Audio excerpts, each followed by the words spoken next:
always interested in kind of the journey, right? For you, the journey in baseball, because that has its own roller coaster, right? And then how the journey in baseball then has you move into coaching, and then how that ultimately has you coaching the Lafayette Aviators in the prospect league. Yeah, right. It's a good question. I actually gave a talk to the local Harrison High School um, baseball program in their first pitch dinner on Saturday night. And that's kind of one of the things I went through, actually. I grew up in Logansport, Indiana, about 55 minutes from Lafayette. And when I grew up, we back then that was before travel ball, right? That's showing my age a little bit, but there was no travel baseball. So we played in the local little league.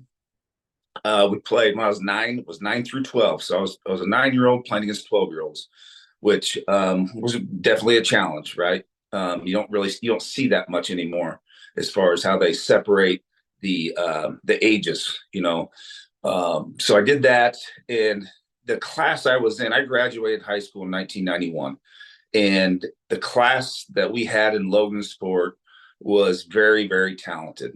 I didn't spend my entire high school career there. We moved when I was a freshman. We left Logansport, but we ended up having seven of us in that one class at a school of about 1,300 kids. One went to Texas A&M, one went to Iowa State, one went to Evansville, one went to Purdue, and three of us, myself included, went to junior college to play college baseball. So end all be all, there was three of us that ended up getting drafted in the top 15 rounds, three of us. So you can just kind of get an idea of from 9 years old till I was about 14. I had the pleasure of and being pushed and being able to play against really good players ever since I was at a young age.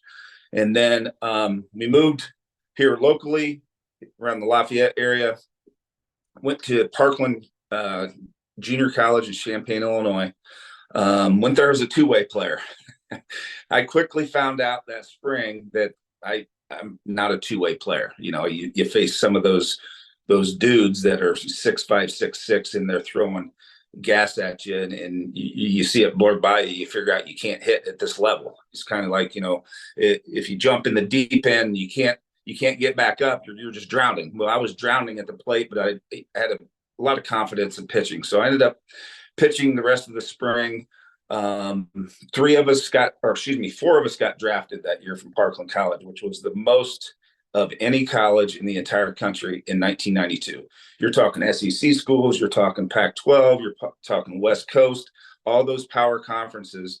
We had the most. So again, being around really, really good players. We all four signed. you know, three of us four made it to the big leagues, and you're looking at the one that didn't. Right? I had a decent minor league career, had some really good experiences. But I think the coaching part of it, honestly, probably came back when I was in high school. I was a high school football player, loved football. Kind of learned I was a quarterback, kind of learned how to be a leader at that point a little bit. And then that just kind of resonated with me on maybe I want to be a coach when I get done playing. And it's just kind of rolled from there. So that was the player part of it. The coaching part of it, when I got released by the Cardinals, I went into being a high school head coach right away. I hadn't even been an assistant, hadn't coached any baseball, did that for a couple years, was doing lessons and camps at a local training facility here in Lafayette. And then from there, I went to Parkland, back to Parkland to be an assistant. Went to the University of Wisconsin-Platteville to be assistant, and then became the head coach there for 5 years. And then I got the pitching coach job at Purdue and was there for a few years. So that's kind of the short end of it, but it's definitely been a journey.